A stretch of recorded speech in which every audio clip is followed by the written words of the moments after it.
کون ہیں؟ مسلمان۔ مسلمان کسے کہتے ہیں؟ مسلمان وہ ہے جو خدا کو ایک جانے اور سرکار مصطفیٰ صلی اللہ تعالیٰ علیہ وسلم کو خدا تعالیٰ کا بھیجا ہوا نبی مانے اور قرآن شریف خدا تعالیٰ کی کتابیں یقین کرے۔ ماشاءاللہ۔ آپ کے مذہب کا نام کیا ہے؟ اسلام۔ اسلام کا کلمہ کیا ہے؟ اسلام کا کلمہ یہ ہے لا الہ الا اللہ محمد رسول اللہ صلی اللہ تعالیٰ علیہ وسلم۔ اس کا نام کلمہ طیبہ ہے۔ اس کا مطلب کیا ہے؟ اس کا مطلب یہ ہے کہ خدا تعالیٰ کے سوا کوئی بھی عبادت کے لائق نہیں اور سرکار مصطفیٰ صلی اللہ تعالیٰ علیہ وسلم خدا تعالیٰ کے رسول ہیں۔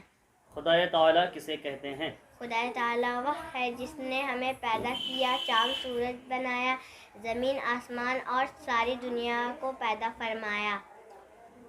جو خدا تعالیٰ کو نہ مانے اسے کیا کہتے ہیں؟ اسے کافر کہتے ہیں۔ جو خدا تعالیٰ کے ساتھ اور لوگوں کو بھی عبادت کے لائق سمجھے اسے کیا کہتے ہیں؟ اسے کافر اور مشرک